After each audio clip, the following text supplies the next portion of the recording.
Des femmes qui ont de l'hypodème, il y en a partout. On est quand même, à l'heure actuelle, sur une patiente sur 10. Et encore, on sait que c'est sous-diagnostiqué, donc ça touche énormément de femmes. Même si c'est douloureux, des fois, c'est un peu un sujet touchy. Cette graisse malade, tu es arrivé à trouver une technique qui permettrait de la déstocker. Il y a des solutions qui existent. Cette pathologie n'est pas forcément une fatalité, même si elle est difficile à vivre au quotidien.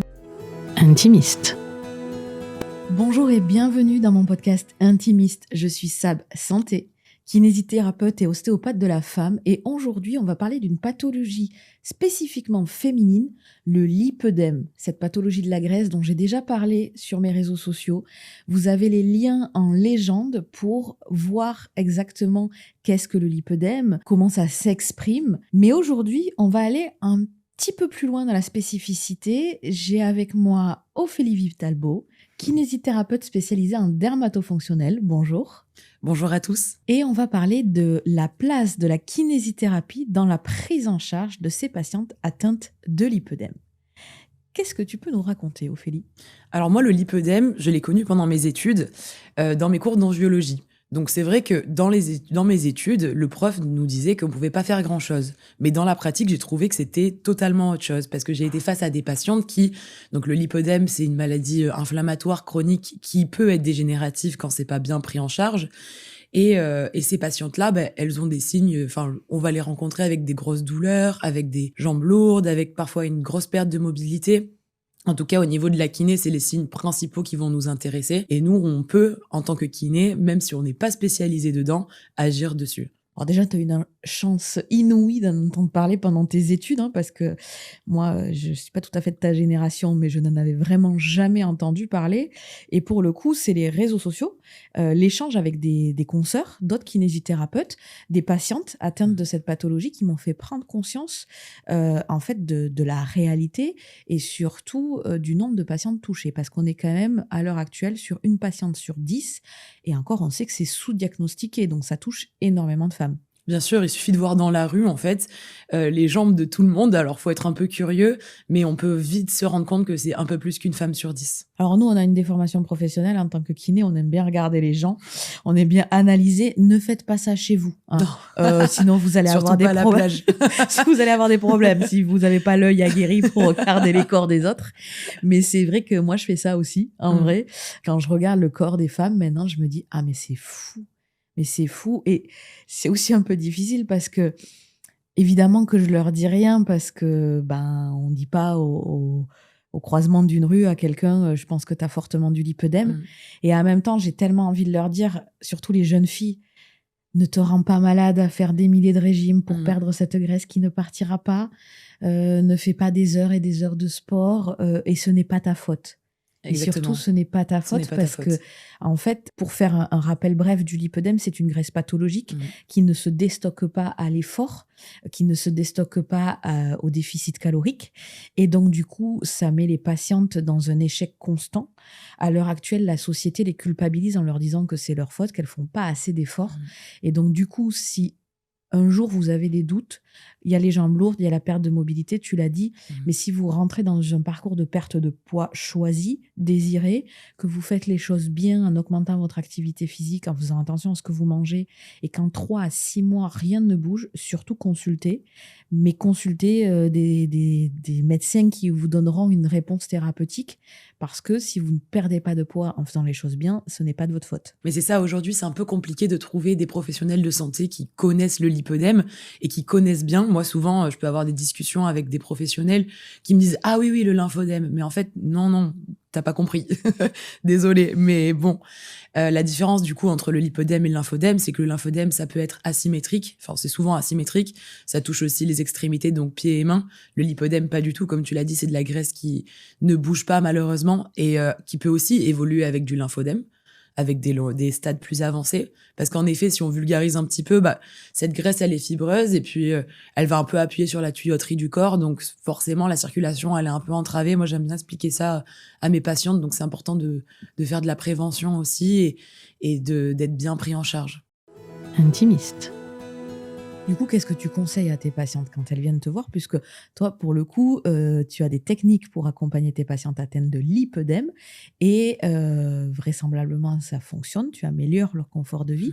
Donc, qu'est-ce que tu leur dis? Qu'est-ce que tu leur donnes? Alors, tout dépend déjà du stade dans lequel elle se trouve, c'est sûr, mais moi, j'ai un peu, à chaque fois, une déformation professionnelle par mon autre diplôme d'ergothérapeute où on va faire du sur-mesure et j'adore faire aussi tout ce que je peux, adapter à la situation de la personne. Donc, par exemple, moi, je vais pouvoir aujourd'hui catégoriser en 3 prises en charge.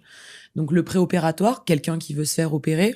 Le conservateur, donc quelqu'un qui ne veut pas se faire opérer, qui vient consulter simplement. Et le post-opératoire. Ici, on va parler peut-être d'abord dans un premier temps du conservateur avant de parler d'opération.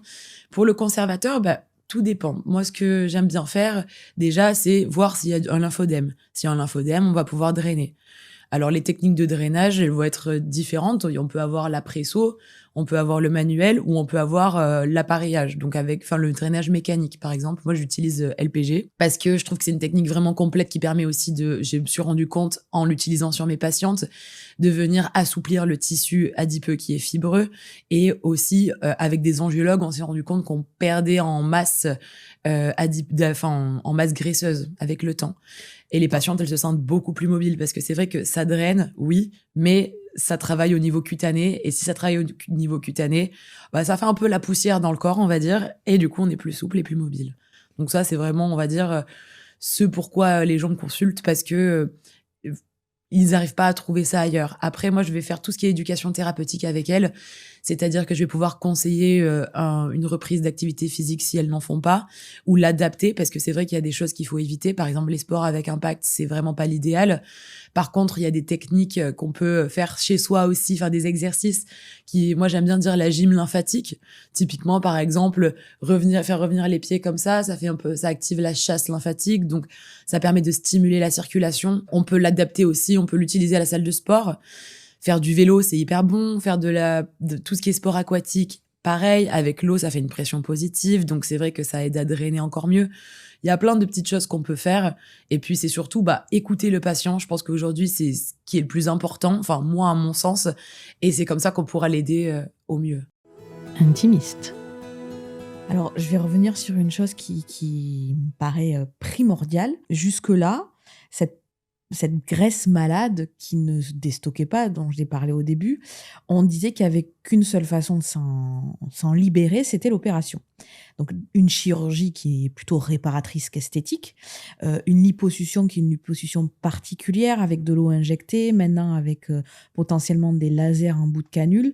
Donc ça, on en avait parlé avec Charlotte, qui est kinésithérapeute dans l'association Lipo France. Donc, en légende de cette vidéo, vous avez toutes les infos pour retrouver ce premier podcast et pour aller voir cette association qui est riche d'informations, que vous soyez professionnel de santé ou que vous soyez patient et patiente. Mais là, ce que tu viens de dire, c'est quand même une notion hyper importante, c'est-à-dire que c'est objectivé via écodoppler, donc via des techniques qui permettent de calculer l'épaisseur de graisse qu'il y a en sous-cutané, que les traitements que tu mets en place diminuent cette épaisseur de graisse. Donc, une graisse qui, de base, est très fibrosée, douloureuse et surtout pas déstockable, vraisemblablement, tu es arrivé à trouver une technique qui permettrait de la déstocker, quelque part. Alors, pas toute entière, non, malheureusement, bien évidemment, mais suffisamment pour amener un confort de vie à celles qui ne pourraient pas avoir accès à l'opération. Parce qu'il faut quand même rappeler que c'est une pathologie qui est en cours de reconnaissance en France, qui n'est pas reconnue. Pourtant, la première fois où elle a été décrite, c'était dans les années 50. Mais la santé de la femme dans le monde patriarcal, tout ça, on va pas développer parce qu'on pourrait y passer des heures. Mais la santé des femmes, on sait très bien qu'elle n'est pas prise en charge. Et comme c'est une pathologie féminine, évidemment, c'est quelque chose qui n'a pas été du tout pris à sa juste valeur. Et donc, malheureusement, les femmes qui veulent se soigner, elles ont une très mauvaise prise en charge, et celles qui veulent se faire opérer, elles doivent sortir beaucoup de sous de leur poche, donc elles n'y ont pas tout accès. Donc finalement, c'est quand même un espoir que tu donnes de pouvoir redonner du confort de vie. On ne va pas avoir de la cuisse toute fine et toute lisse, c'est pas le Non, cas. ce n'est pas magique. C'est pas magique. Et surtout, ça donne un espoir aux autres kinésithérapeutes qui connaissent pas bien cette pathologie parce qu'on leur a pas appris à l'école, mais qui sont potentiellement équipés, qui savent faire du drainage lymphatique. On est beaucoup de confrères à savoir faire du drainage lymphatique. ce que tu appelles la gym lymphatique, c'est toute gym qui va amener une meilleure circulation, globalement. C'est très simple. Voilà.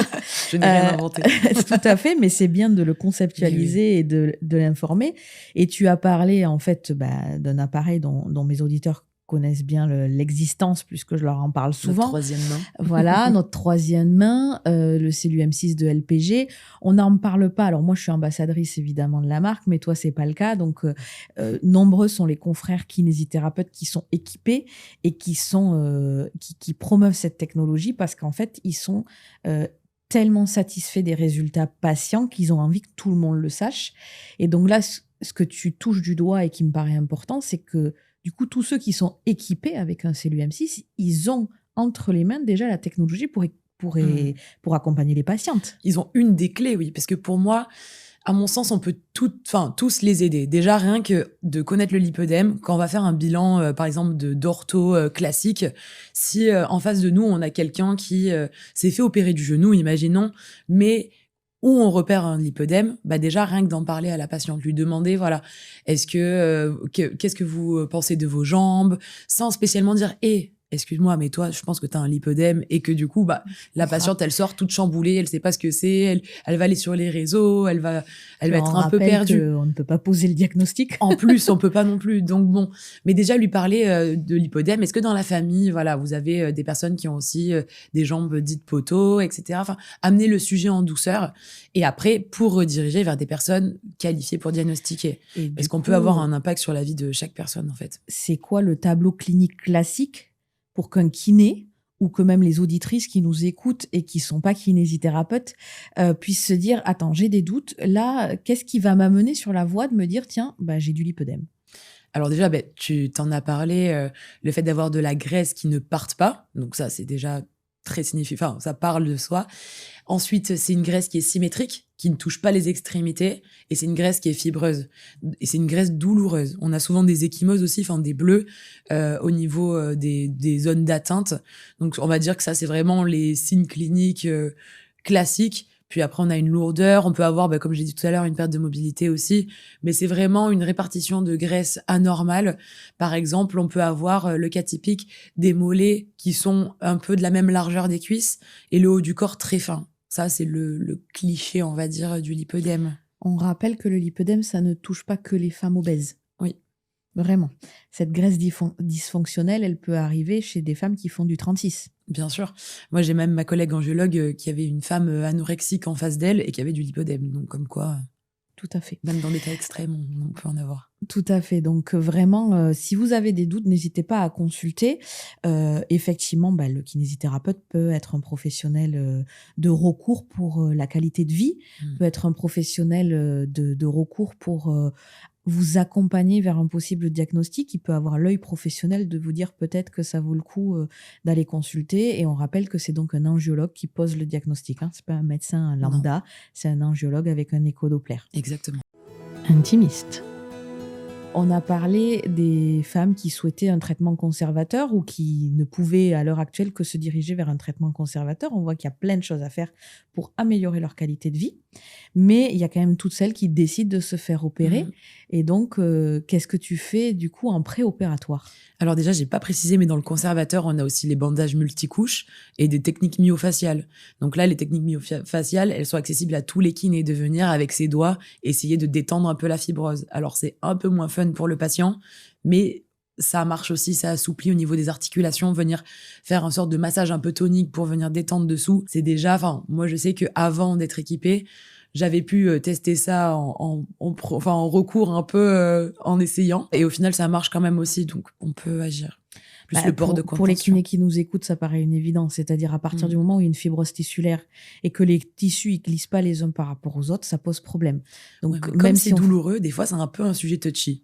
On se dit, est-ce que j'y vais, est-ce que j'y vais pas ? Parce que c'est vrai que dans certaines pathologies, on nous a toujours appris travailler en dessous du seuil de la douleur. Mais là, c'est une douleur. Alors, il faut que ce soit supportable. Faut pas martyriser les personnes non plus. Mais c'est venir travailler en dehors de la zone de confort, mais pour être plus confortable après. C'est ça. Et puis, c'est tout notre métier de kinésithérapeute de faire de l'éducation thérapeutique à la douleur, d'expliquer ce qui est une douleur supportable de ce qui est une douleur non supportable. Après, c'est des patientes qui sont quand même algiques au quotidien. Exactement. Et qui, c'est OK qu'elles ne supportent pas ce traitement-là aussi. Enfin, voilà, on les accompagne pas à pas. Tu as parlé des bandages multicouches. Il y a aussi les collants de compression qui sont indispensables pour pouvoir mobiliser les tissus. Donc ça, c'est vraiment le traitement conservateur complet qui va les accompagner. Et puis du coup, en préopératoire, que fait-on ? Alors, en préopératoire, c'est vrai que on va utiliser toutes ces guidelines un peu de traitement conservateur, puisque c'est efficace. Mais on va dire que quelques temps avant, un petit mois avant l'opération, on va aussi éduquer la patiente à ce qui va se passer après.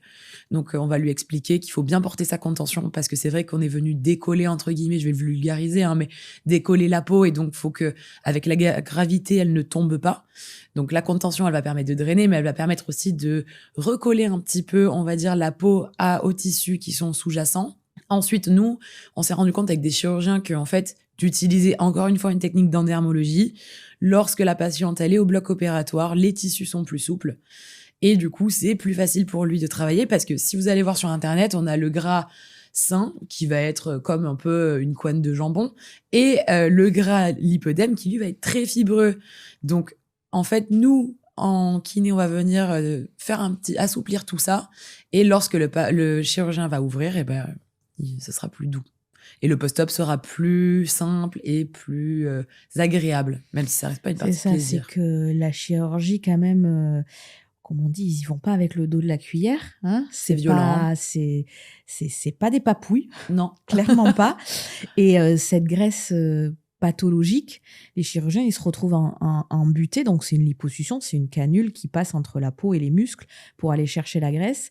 Et la vraie problématique, c'est que cette graisse qui est fibrosée, qui fait des nodules, etc., elle passe pas dans la canule. Donc, déjà, ils ont trouvé une technique particulière qui était d'injecter de l'eau pour liquéfier la graisse. Exactement. Mais si le travail a été fait en amont par le kinésithérapeute pour justement déjà préparer les tissus, les chirurgiens s'en étaient déjà aperçus pour d'autres opérations, pour des lipoaspirations classiques, sans pathologie de la graisse. Mais là, toi, tu t'es aperçu avec l'accompagnement des patientes que tu as, et les chirurgiens te font un retour que leur travail est plus facile et que le résultat est probablement meilleur, finalement. Donc, le traitement conservateur est finalement aussi le traitement préopératoire. Qui est opération ou qui n'est pas opération.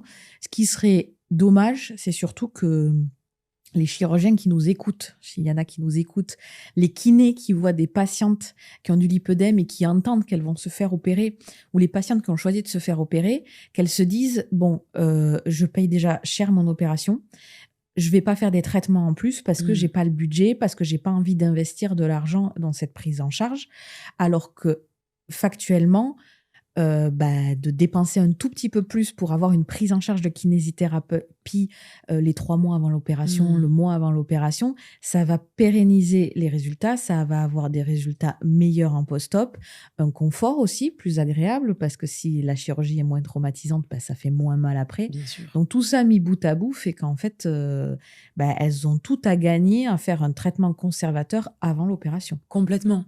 En plus, on va drainer, et donc on sait tous que le drainage, ça booste un peu l'immunité, ça faire des drainages lymphatiques, on va booster son capital lymphatique, donc le corps il va être plus performant. Et c'est vrai que pour l'opération, c'est génial d'être préparé à 100%. C'est un peu comme se préparer à un marathon en fin de compte. Sauf que là, les patientes, elles choisissent entre le voyage aux Maldives ou l'opération. Mais l'opération qui change une vie. Tout à fait. Intimiste. On aimerait que le travail soit fait pour que cette pathologie soit reconnue. J'ai parlé tout à l'heure de l'association Lipro-France. Ils sont très investis. Ils ont fait une saisine pour pouvoir faire des recommandations au niveau de l'HAS, qui est la Haute Autorité de Santé, qui nous drive sur ce qu'on doit faire, sur ce qu'on peut faire. Et pourquoi pas, croisons les doigts, peut-être un jour une prise en charge sécu, mais on ne peut pas mener tous les combats. Et ce combat-là, il est déjà de donner des informations aux femmes pour qu'elles choisissent leur parcours de santé en pleine conscience et qu'elles soient sensibilisées, et puis qu'elles ne tombent pas dans les méandres de professionnels qui seraient peu scrupuleux. Vraiment, l'idée, c'est de se dire qu'il y a des solutions qui existent et que cette pathologie n'est pas forcément une fatalité, même si elle est difficile à vivre au quotidien, quoi. Je pense qu'aujourd'hui, c'est pas pris en charge malheureusement parce que on n'a pas la cause réelle. Il y a des théories avec les œstrogènes, mais comme on peut pas objectiver entre une personne et l'autre, que une a du lipodème et l'autre n'en a pas, par exemple avec une biopsie, une prise de sang ou l'écho, ça en fait partie, mais c'est pas suffisant pour diagnostiquer d'une personne lambda à l'autre, parce que par exemple on peut prendre une personne d'une soixantaine d'années, qui a jamais fait de sport, qui a des tissus, qui a une tendance à avoir un tissu très fibreux, qui peut ne pas avoir du lipodème, et au final, à l'écho, si on tombe sur un médecin qui pense que c'est du lipodème, il peut la diagnostiquer de lipodème, alors que pas du tout. C'est toutes ces pathologies qui sont multiples, mais les femmes, on a beaucoup ce genre de pathologies qui sont un ensemble de symptômes qui amènent à la pathologie. On a la même chose pour l'endométriose. Pendant longtemps, on a eu du mal à reconnaître cette pathologie-là parce que les symptomatologies est complexe. Maintenant, on arrive à se dire qu'il y a endométriose suspectée, et donc on prend en charge les patientes même si on n'est pas sûr du diagnostic, parce que le principal, c'est le confort de vie. On a la même chose avec le SOPK, qui est un syndrome. Donc, en fait, la médecine n'aime pas les syndromes parce que c'est pas petit a, petit b, petit c. C'est il y a peut-être ça, il y a peut-être ça, il y a peut-être ça. On ne sait pas trop quoi faire. Il va falloir trouver des solutions et bidouiller. La médecine déteste ça. Et sur le lipœdème, on est, la femme se plaint. La femme a mal. Et elle a la graisse, mais en fait, le raccourci qui est horrible, mais que tout le monde a et que l'État et la sécurité sociale a aussi, c'est elle veut se faire payer une liposuction gratuite. Ouais, c'est terrible. C'est vraiment ça, en disant elle va se plaindre pour pouvoir avoir sa liposuction gratuite. C'est vraiment, il faut déconstruire ça. C'est-à-dire que ces femmes-là, elles sont amoindries dans leurs déplacements, elles ont mal, ça touche à leur confort de vie, ça touche à leur santé mentale, parce que d'avoir mal en permanence, c'est quand même, quelque chose de compliqué à vivre. Les femmes, on se sait. Voilà, les femmes, on se sait. Et vraiment, on est habitué à supporter une douleur d'ailleurs qu'on ne devrait pas supporter. Et quand la médecine en face, déjà, ne reconnaît pas la douleur, et en face, encore plus, dit non, vous n'êtes pas malade, vous êtes juste grosse. C'est d'une violence. C'est d'une violence. Donc, effectivement, s'écouter soi-même, se faire confiance, se dire, OK, tout ce que je vis, il y a peut-être d'autres femmes qui le vivent et il y a un écho, c'est déjà un peu de lumière au bout du couloir, quoi. Complètement.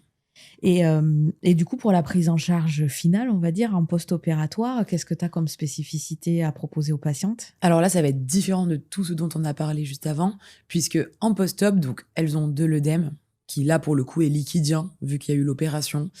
Nous, ce qu'on va faire, c'est qu'on va utiliser des courants, de la radiofréquence, qui permettent déjà de ramollir, entre guillemets, l'œdème, et aussi de créer, en fait, de détendre de calmer l'inflammation plutôt aussi. C'est vrai que quand on passe la radiofréquence, on touche avant et on touche après, on sent que c'est beaucoup plus liquidien, c'est beaucoup plus souple. Même les patientes le sentent. Donc rien qu'on a passé le courant, on peut pas faire de l'endermologie tout de suite, ça va un peu de soi, mais bon, je préfère le préciser parce que j'ai déjà entendu des patientes ou des kinés sont venus faire de l'endermo direct après. C'était pas une partie de plaisir. Et au contraire, venir stimuler la peau en aspiration négative, je pense que c'est pas une bonne idée tout de suite. Elle a déjà été bien étirée, il faut la laisser se calmer un peu. Voilà, chaque chose en son temps. Faire du drainage manuel doux, faire des bandages, bien mettre les collants. Forcément, on peut commencer de la gym active. Moi, je vais la gym lymphatique ici, c'est le meilleur ami de la patiente en post-op. Moi, justement, en pré-op, je leur explique tous ces petits exos qu'elles vont pouvoir faire déjà rien que dans le lit d'hôpital en post-op, et elles voient vraiment la différence. Ensuite, commencer à bouger, les stimuler chez elles et parler un peu surveiller les cicatrices aussi, bien évidemment. Sûr. Je pense que déjà c'est pas mal. Mettre du froid. Ouais. Celles qui ont une presso à domicile, elles peuvent utiliser la presso, donc voir avec elles pour comment l'utiliser. Il y a des bottes de presso qui, on peut rajouter un adjuvant qui est des guêtres, des cuissardes de froid. Ouais, donc, c'est pas mal, mais c'est quand même assez onéreux, honnêtement. C'est vrai. Donc moi, c'est vrai que je leur dis, écoutez, il y a des packs de froid, vous en mettez avant, après déjà. Celles qui ont une presso, c'est top. Celles qui en ont pas, elles mettent le froid. Ou il y a aussi des gels froids qui sont très bien. Les gels froids, il faut juste faire attention parce qu'il y a des plaies. D'accord. Et la pressothérapie, c'est quand même un outil qu'on a beaucoup dans nos cabinets. Oui. quels que soient les kinésithérapeutes qui fassent kiné du sport, kiné drainage, Bien sûr. c'est un outil facile qu'on a dans nos cabinets. Donc, c'est aussi intéressant qu'elle aille une fois par jour, une fois tous les 2 jours, Exactement. faire sur du post-op immédiat, faire de la pressothérapie chez son professionnel de santé. C'est tout à fait envisageable. Intimiste.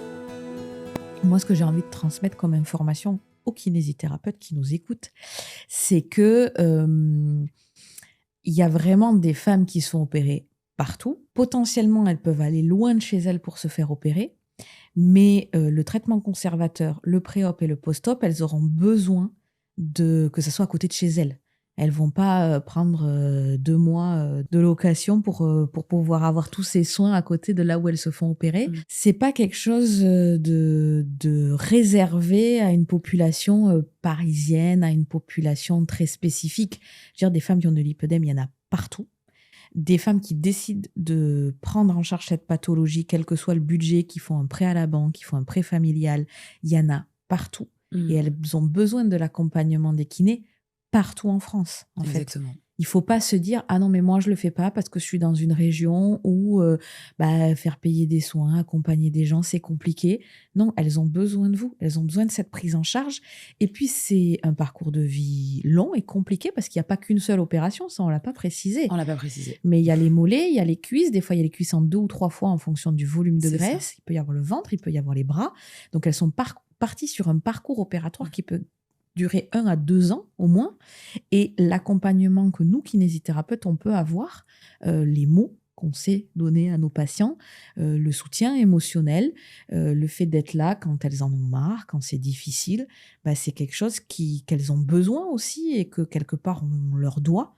Je vois pas pourquoi on les accompagnerait pas sous couvert parce que la vraie problématique, c'est qu'il n'y a pas de prise en charge. Donc, sous couvert que c'est pas remboursé, entre guillemets, ça serait dommage de pas leur permettre d'avoir ces soins-là. Donc, vraiment déconstruire et décorréler ce qui appartient aux soins remboursés de ce qui appartient aux soins qu'on est en capacité de donner.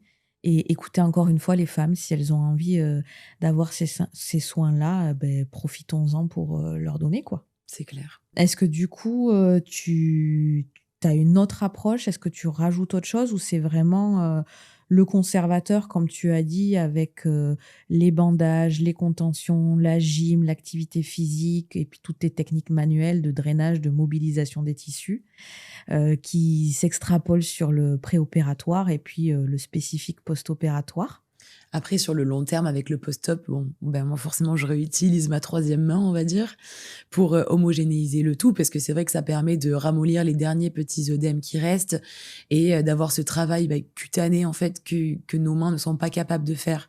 Mais déjà, toutes les techniques que tu viens de donner, j'ai juste envie de rajouter que tous les kinés sont formés à ça. Donc, faut pas avoir peur d'essayer, parce que moi, à l'école, on m'avait juste dit, écoute, le lipodème, c'est ça, c'est pas du lymphodème, on peut rien faire. Voilà. C'était la réponse pour l'examen. Donc bon.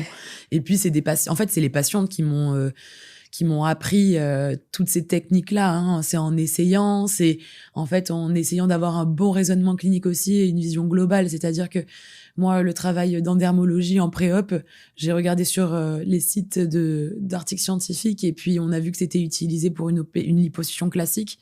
Alors je me suis dit pourquoi pas pour le lipodème aussi, sachant que d'autres patientes, moi c'est une patiente qui m'avait supplié de faire du LPG en fait en conservateur et moi j'avais aussi un peu cette idée, cette fausse idée de ah bah non ça va faire mal donc c'est pas une bonne idée, je vais lui faire des bleus, c'est pas la bonne idée.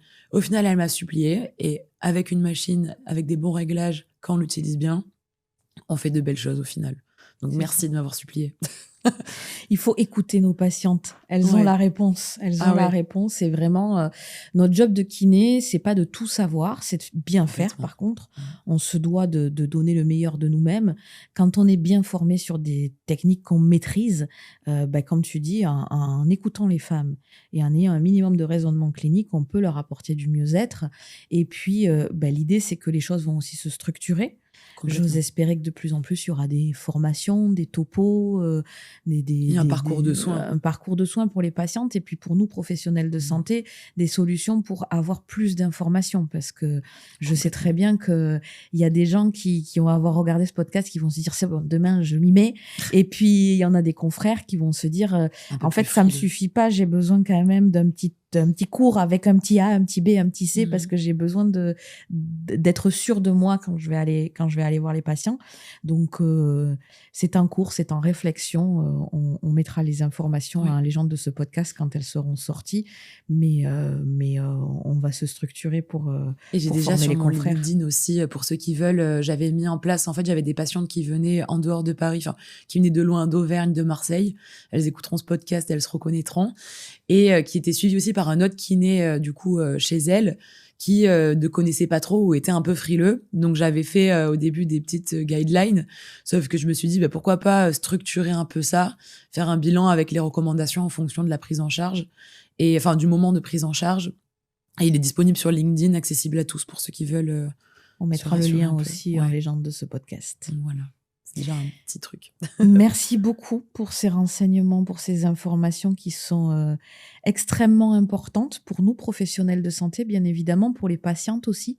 Mais elles ont besoin de nous et il faut avancer ensemble pour leur améliorer la vie du quotidien, le confort de vie, diminuer leur douleur et qu'elles voient un espoir. Donc, merci beaucoup. Merci à toi. Merci d'avoir écouté ce podcast jusqu'à la fin.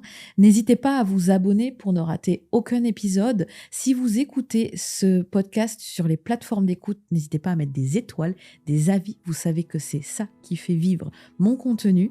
Et si vous regardez cette vidéo sur YouTube, posez toutes vos questions en commentaire. On y répondra avec plaisir avec Ophélie.